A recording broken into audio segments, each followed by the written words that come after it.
And sabi ko nga sa inyo, ang title ng mensahe natin today is basahin ng lahat, a Philadelphia Church. And binasa na natin ito mula sa Revelation chapter 3, verse 7 to 13. Una sa lahat, ang nagsulat ng Book of Revelation ay si Apostle Juan, and he wrote this in the island of Patmos when he was exiled during around AD 81 to 96. And this was during the reign of the Emperor Domitian. Importante na alam niyo yung pangalan ng Emperor sapagkat ito yung panahon ng Romano Empire at umaangat yung kasagsagan ng persekusyon ng Kristyanismo.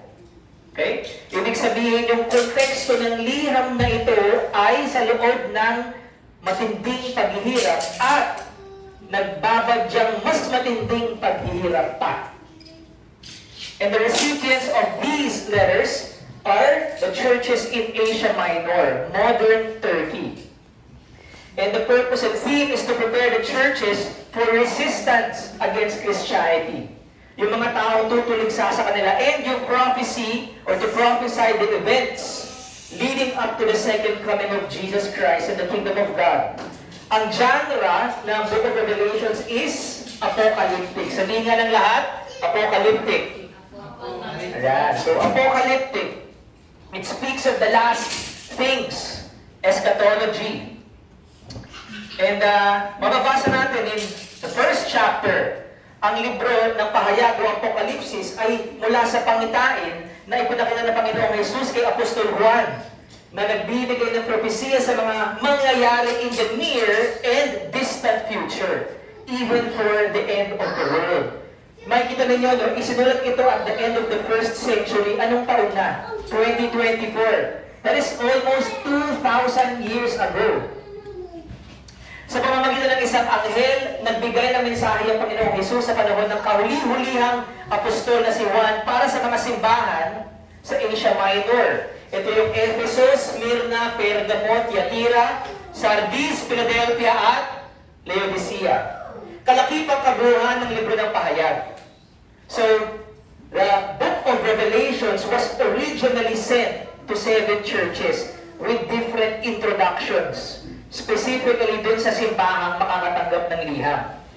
Kung Missions Bible Church ang tatanggap ng libro ng Revelations, ang introduction is mensahe ng Panginoon sa Missions Bible Church. Kung taga-Efeso, ang introduction, yung liham para sa Efeso.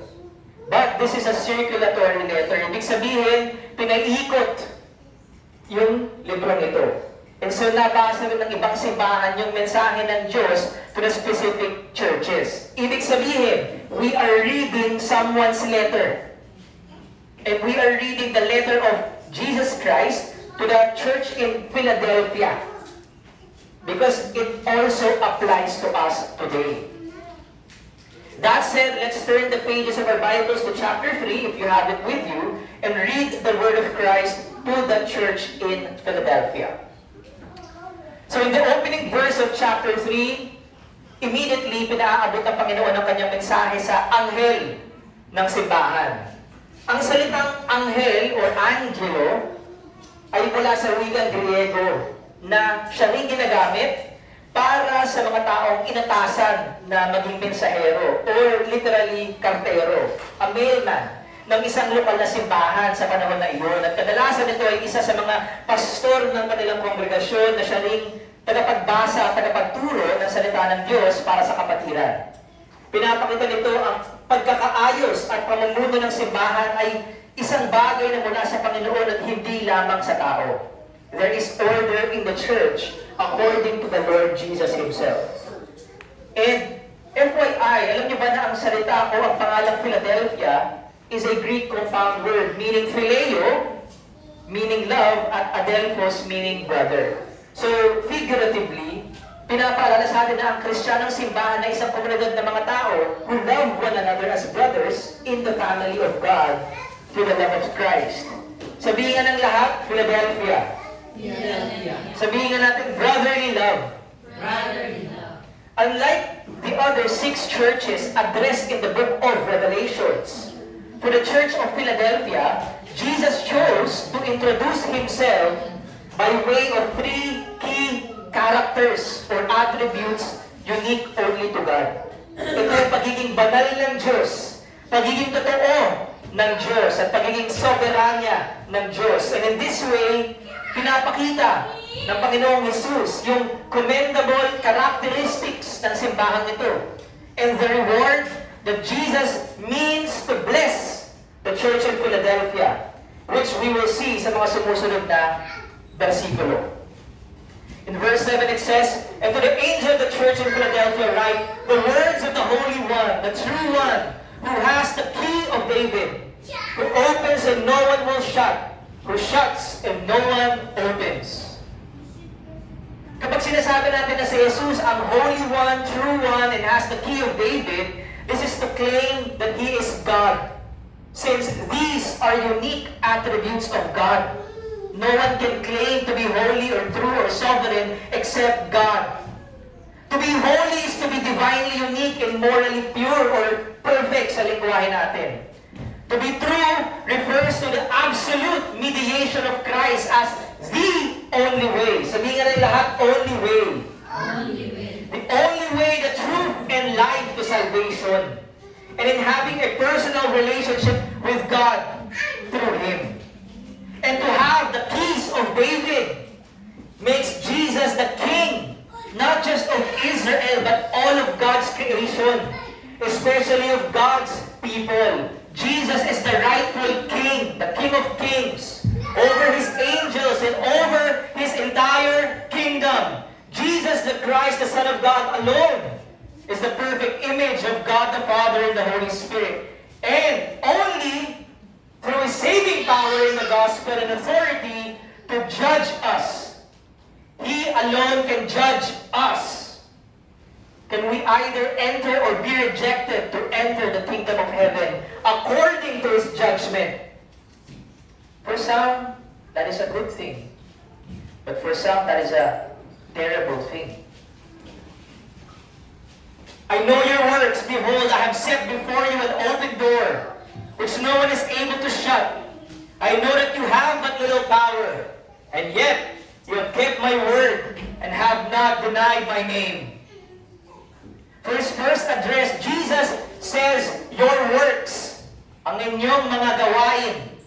In His omniscience, He is addressing a plurality of actions, thoughts, feelings, every small and large detail na iniisip mo, whether good or bad, done in space and time of each member and local congregation as a whole.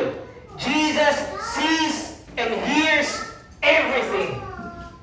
Jesus makes it known to them that since the beginning, He has actively and completely seen all your works, your deeds, your labors, your hardships, with nothing to hide, nothing missed out, everything all accounted for, and that He had made a perfect, righteous, sound judgment upon them in the present tense.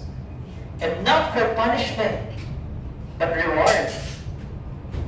For the church of Philadelphia, Christ had judged them worthy of reward, not of punishment. And that reward is an open door, a wholesome welcome and seal of approval by the Lord Jesus Himself, who judges both the living and the dead. You must agree that the weight of this declaration is that nobody is strong enough to challenge God or change His decision. If He says you are worthy of punishment, you are. If He says you are worthy of reward, you are. You see, urgent but often ignored reality is when Jesus shuts the door of the kingdom on us because He holds the key of David. There is no way you can enter in because He is the only way. But if He says He has set an open door for you, then we can be rest assured that Christ embraces us into Him and His Father's presence. Sa pagkakaintindi nito, nararapat nating magunita na ito dapat ang pinakamahalagang hangarin at pinakaunang layunin ng Kristiyanong simbahan. Ang maging katanggap-tanggap sa mata ng Diyos at hindi sa mata ng tao.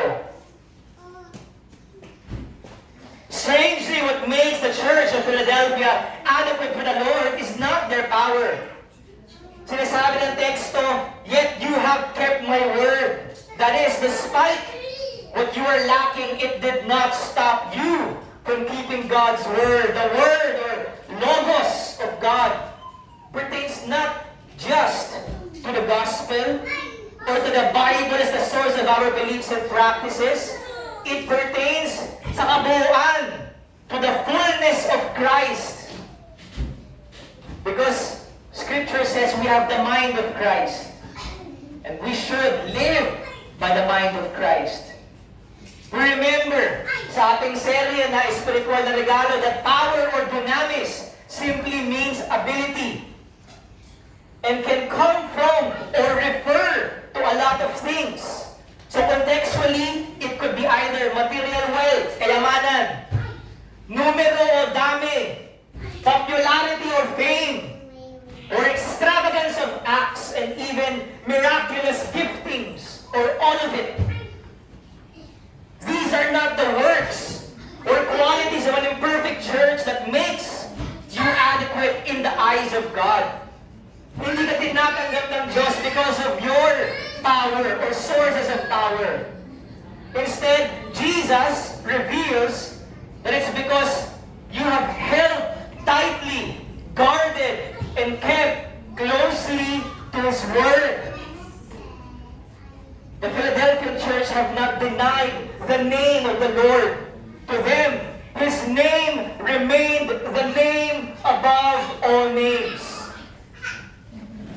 So in God's character, a satisfactory church, then, to say the least, is one that believes and preserves or persevered in God's Word, in a lifestyle of holiness, purity, and separation from the mind of the world. For they have the mind of Christ and have entrusted their whole life and salvation sa kamay ng soberanya. Truly, God's way and thoughts are higher than ours. Another thing that Jesus would do for the Philadelphian church, which we read in verse 9, is to make those who call themselves Jews but are not to come and bow down before their feet and learn that Christ have loved the church that lacked power, yet kept God's word. God loved the church who is weak, yet kept the word. Behold, I will make those of the synagogue of Satan who say that they are Jews and are not but lie. Behold, I will make them come and bow down before your feet, and they will learn that I have loved you. Jesus says, I have loved you because you have kept my word. Tulad na sinasabi ng Panginoon sa simbahan ng Smyrna in chapter 2, ang binansagang sinagoga ni Satanas at mga hindi tunay na Hudyo, kung hindi mga sinungaling, ay maaring padoon sa mga Judaizers sa panahon nila. Remember that the Jews, they rejected Jesus as their Messiah and they put Him to death. And they were the first ones to persecute Christians out of Jerusalem and continued to hunt them down throughout the Western world as far as Rome, Greece, and Asia Minor, where Philadelphia is located. It is also possible that just like Smyrna, ang simbahan ng Philadelphia experienced persecution and hardship because of these Judaizers who thought that they were doing God's work. So theologically, Paul says in Romans 9 that not all who are Israelites by birth are truly God's people. Paul says that those who have believed the promised Savior, the Son of God, are the true Israelites in God's eyes. Thus, to be a false Jew, to be a synagogue of Satan, can also apply to any religious man or woman who thinks they are worshiping God, but in the eyes of God, they are not. This broadly referred to false and pagan religions all over the world as well. However, with within Christianity. Sa loob mismo ng mga Kristiyanong simbahan, this may apply to persons and churches who profess to be a disciple but live in licentiousness, liberality, and persistent sinning. Sinulat ni Apostol Juan sa kanyang unang liham na kung sinasabi natin may pakikisa tayo sa Kanya, ngunit namumuhay naman tayo sa kadiliman, nagsisinungaling tayo, at hindi namumuhay ng ayon sa katotohanan. Dagdag pa ni Juan na ang nagsasabing mahal niya ang Diyos, ngunit nabubuot naman sa kanyang kapatid ay sinungaling dahil kung ang kapatid niya mismo na nakikita niya ay hindi niya mahal, paano pa kaya niya magagawang mahalin ng Diyos na hindi naman niya nakikita? Remember that one of the emphasis of Jesus sa kanyang liham, including Philadelphia, is His presence and headship. Kaya pinaalala rin ni Juan muli na ang Diyos ay pag-ibig at ang nabubuhay ng may pag-ibig ay nananatili sa Diyos at nananatili rin sa Kanya ang Diyos. Sa ganitong paraan ay naging ganap ang pag-ibig sa atin, kaya panatag tayo sa pagdating ng araw na paghuhukom. Matandaan niyo, ang nagsulat ng Apokalipsis ay si Apostol Juan din. Tulad ng paalala ni Juan, ganito rin ang tinuturo ni Santiago sa simbahan. Pure religion and undefiled before our God and Father is this, to visit the fatherless and widows in their affliction and to keep oneself unspotted from the world. Jesus also promised the Philadelphians that on Judgment Day, siya mismo will humble those of the synagogue of Satan at the feet of the lowly and poor church.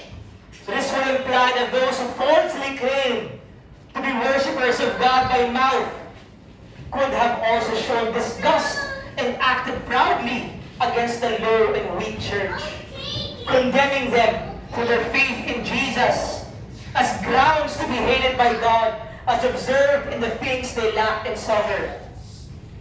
Sometimes the weak and powerless church, iniisip ng iba, hindi yan mahal ni God kasi hindi daw sila blessed. Sa mga ng Diyos, sino ang blessed? Behold, I will make those of the synagogue of Satan who say that they are Jews and are not but lie. Behold, I will make them come and bow down before your feet, and they will learn that I have loved you. It is humbling for us today to know that Christ is the one responsible for bringing and bending the knees of those who treat churches similar to the Philadelphians with contempt. Na si Kristo ay naroon when this happens, and He is on our side, and that Christ will make them realize in dismay that He had loved the weak church over them. In addition to this, verse 10, dahil pinanghawakan ng simbahan ang salita ng Diyos about patient endurance, pinangako ng Panginoon that He will give the extra grace. Sabihan ng lahat, extra grace. Needed for them to patiently endure. Can we all say endure? Endure. The trial that is to come in the future 7-year tribulation period when the Antichrist is revealed. Sa madaling salita, kung naghihirap kayo ngayon, naghihirap sila noon, maghihirap pa rin tayo sa hinaharap. Christ is promising greater tribulation when the end comes. And it has been 2,000 years since this promise was given.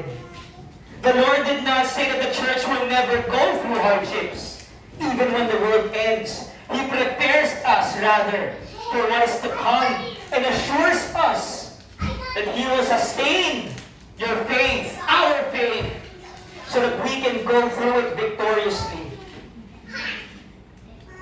The phrase, "you keep" or "keep you" from the hour of trial reminds us of the prayer of Jesus. Nung sinasabi niya in John 17, "I do not ask that you take them out of the world, but that you keep them from the evil one."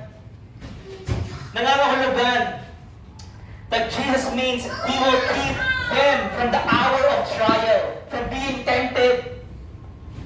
But when the time Satan has been given the power to rule the world fully comes, Christians who are faithful to Jesus will be given the grace they need to resist temptation, to resist giving up the and faith in exchange para mabuhay dito sa lupa, in exchange for convenience.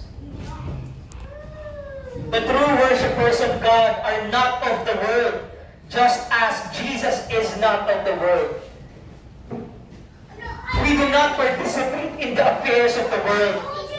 For Jesus to patiently endure for true religion sa gitna ng Great Tribulation is part of Christian sanctification. Tinatawag niya itong consecration in John 17. Because you have kept my word about patient endurance, I will keep you from the hour of trial that is coming on the whole world to try those who dwell on the earth. Nung binibigyan ng Panginoon ang pangakong ito sa panahon ng mga Philadelphians, Jesus also gave the same promise to all of us, the universal church. Every true believer, especially the last generation of Christians na aabot sa Great Tribulation. However, we must take note that Christ Himself says the condition to receive this promise is to keep His word. Be patient in enduring. The requirement to claim this promise is not works, not power, but continuing through faith. This also implies that for a Christian o sa isang simbahan, para tanggapin ang extra grace na ito, we must not deny the need for diligence. Huwag nating sabihin once saved, always saved. Kung hindi natin matatanggap ang extra grace na sinasabi ng Panginoon na ipagkakaloob niya sa atin, who keep His word about patient endurance. It is an essential doctrine. Personally, this is one major reason why I have decided that our church will align with the Free Will Baptist Association. Because they have that doctrine, I believe, reflects the biblical and historical Christianity that we read in Scriptures. In verse 11, kung mababasa ninyo, as the Lord Jesus concludes His message, He continues yung tema ng apocalyptic urgency nung sinasabi niyang, I am coming soon. At minsan, sinasabi pa nga sa mga ibang translation, yung salitang, Behold! Behold, I am coming soon, sabi ng Panginoong Jesus. So therefore, Jesus also commands, hold fast. In the Greek, that means to obtain or retain His word in the same manner of patiently enduring. Hindi lang nagtitiis. Lahat naman nagtitiis eh. Pero Kristiyano lang yung nagtitiis na hawak yung salita ng Diyos. Yun ang kaibahan natin. Lahat naman naghihirap eh. Meron bang hindi? Pero tungkol saan yung paghihirap natin? Tungkol saan yung serbisyo mo? The Word, the fullness of Christ. Hindi lang sa simbahan, sa personal na buhay, kahit walang nakatingin. Hindi porket malaya, nagpapakasasa. Malayang magpakabanal. Magsikap labanan ang kasalanan. Hindi perpekto, mahina, pero nagpapakumbaba. Inaamin ang kahinaan, humihingi ng lakas, at disiplinado. Disiplinado. Hindi para maligtas, pero dahil ligtas na sila. But, as an encouragement, to encourage you,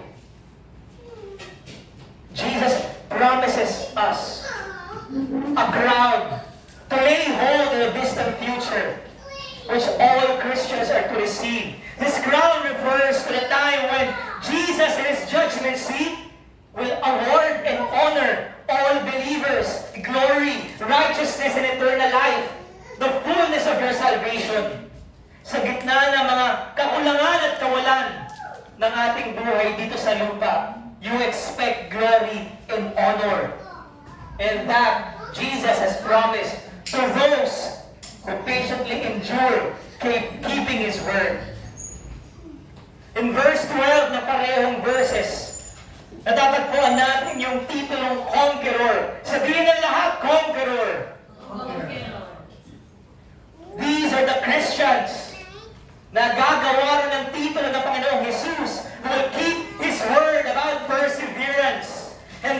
image of being made a stulos or pillar, which is a figurative way of saying that you who have kept the word, patiently enduring, will be firmly planted in the temple of God as those who are known and honored for being victorious through great revelation by other worshippers of God, both men and of angels. Actually, ginagamit ang salitang ito also to describe the apostles who had credible authority in the church. And now, even now, the church is a pillar and ground of truth, sabi ni Apostol Pablo. Dagdag pa riyan, pinapangako ng Panginoong Jesus na kung tayo ay magtatagumpay na paghawakan ng kanyang tunay na relihiyon hanggang sa kadululuhan, ay siya rin kanyang ipagkakaloob ang tatlong pangalan. Ang pangalan ng Diyos Ama, ng kanyang bagong bayan, at ang bagong pangalan ng Panginoong Jesucristo. The term name or onoma implies authority, designation, and ownership, which Christ promises to the Christian who will keep his faith. Applied to God, He is the name of power and authority responsible for us. Regarding His new city, Jerusalem, we have a name as permanent residents and citizens of His kingdom and family. Kung iniwanan ka na ng pamilya mo for your faith, never mind. I have 1 million people waiting for me in heaven.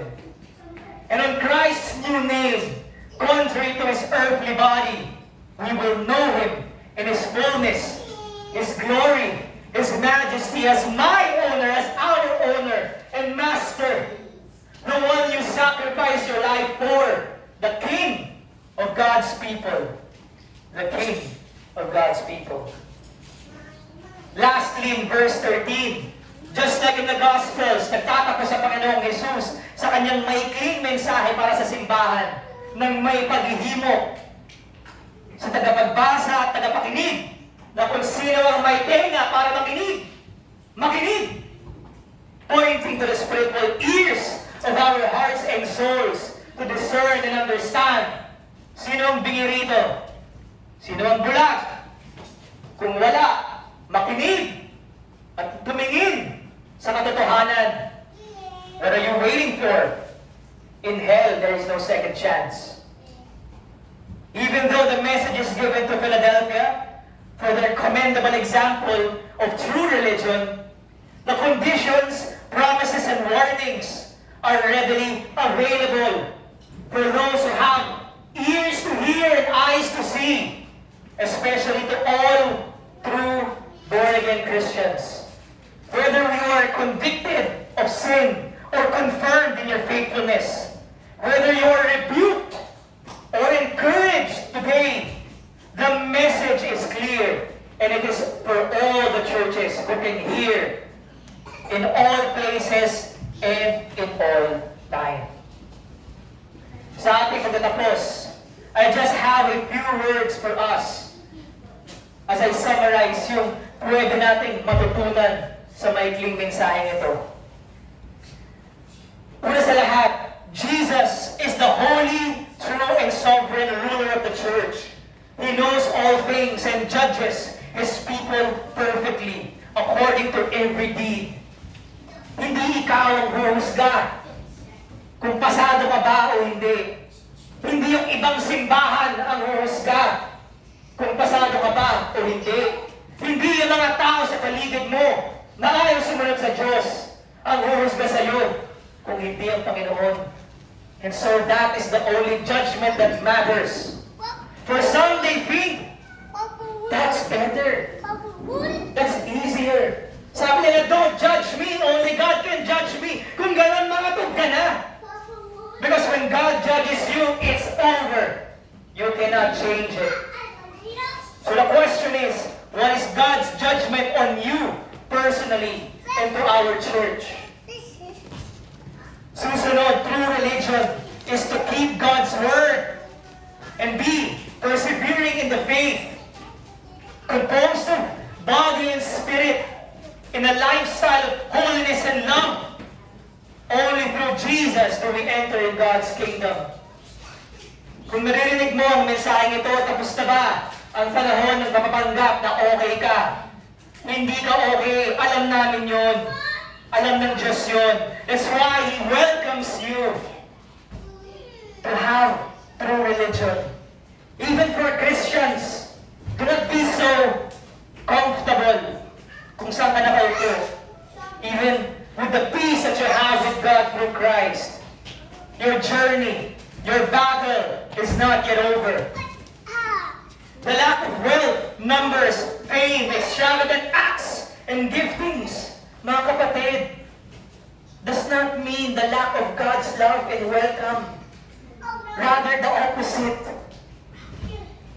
Often the Lord supplies weakness and lowliness to His faithful churches and reserves the greater blessings in this life, or in the life to come rather. The greater blessings are reserved in the life to come. You're asking, why is our Christian life so difficult? Why is our church so weak and poor? Ganun, pinanghahawakan naman namin yung salita ng Diyos. Yun nga yun eh. Kasi pinanghahawakan yung salita ng Diyos. You have kept the Word. And so God has kept the greater blessings for you. Those who have the earthly blessings here on earth most likely do not have the Word of God. So they have already theirs. And if they enter the kingdom of God, rest assured, they will have less. Sabi ng Panginoon, it is through an eye of a needle that we enter. It is through the eye of a needle that we enter the kingdom of God. So why bother? Why bother na padaliin ang buhay? Just do and keep God's Word. Don't compare yourselves to other churches. You know what? They might be losing in God's evaluation sheet. They brag about these things and that thing. We have nothing to brag about except the Word of God. And may it always be the case for Missions Bible Church. The lack of wealth, again, numbers, fame, extravagant acts, and giftings does not mean lack of God's love and welcome. False religion, rather, is marked by inadequate worship, a lifestyle of sin, of liberality, of comfort, pursuing comforts in life, trying to mix Christianity with the world, secularism, syncretism, saying we can live a balanced life with Christianity and money. What does Scripture say? You cannot serve both God and mammon. Either you hate the one and love the other, or vice versa. Who do you love? Who do you love? False religion also lacks brotherly love. False worshippers of God will be put down by the Lord and will realize that they are not loved. I know you are hurt. Sometimes you get hurt even by other Christians because they feel that we are hated, or we are not blessed, or we are divisive, or God has turned His back on us, or they are not one with us in our ministry. They are not one with us in our fellowship.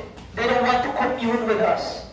They don't want to share the same meal with us. We're not saying that they are not saved. I'm saying they lack brotherly love.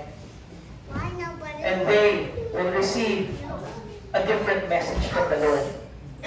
Ito ang liham ng Panginoon.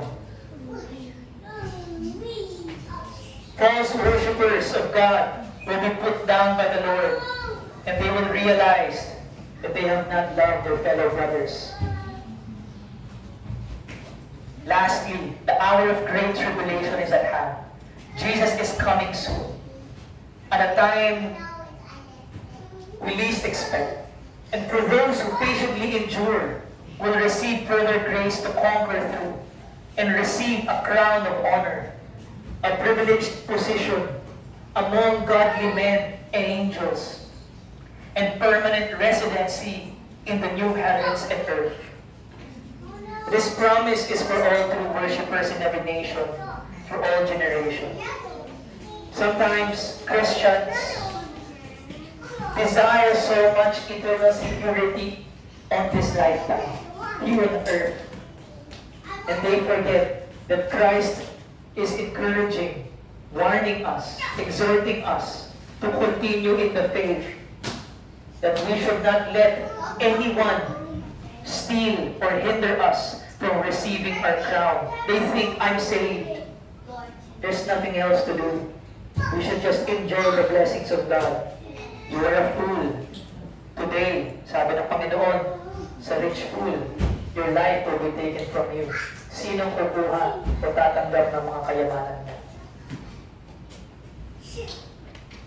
The hour of great tribulation is at hand. We are already facing tribulation today. Kung naghihirap ka ngayon in trying to live your Christian life, it's fine. Lahat ng Kristiyano dumaan at dadaan pa dito. If you are fearful and trembling, that is the right attitude.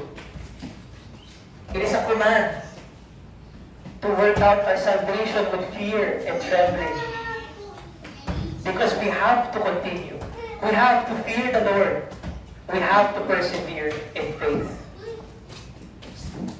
If you are lonely today because of your Christianity, kung tinatawanan ka ng mga kapitbahay mo, sa tingin mo hindi cool maging Kristiyano, we're all adults here. Is it still the time for you to be cool? We're all adults here. No one's a child here except yung mga malilikot na naglalaro ng laro. Kung bata ka pa, maglaro ka na lang din ng laro. Kung matanda ka na, this is not the time to be cool. This is the time to receive that privileged position in the future. To have that security that you can receive freely by the promise of Christ. Where you will have that position among godly men and angels and the new heavens and the new earth. Alam ko, isa sa mga plano natin next year ay magtayo ng isang asosasyon. Magandang plano lang yun. Ang masusunod pa rin ay ang plano ng Panginoon. And as we close this message, I don't want myself or everyone sa simbahan ito ang madistract. Let's keep our eyes on the more important thing. It is not evangelism. It is not to build an association here. It is not to have a big church. It is not to have a rich church. It is not to grow in numbers. It is to receive the salvation of Christ. And if you have the word and keep it, you're good. Pasado ka sa evaluation sheet ng Panginoon. Dito po tayo nagtatapos sa ating mensahe para sa linggong ito at para sa 2024.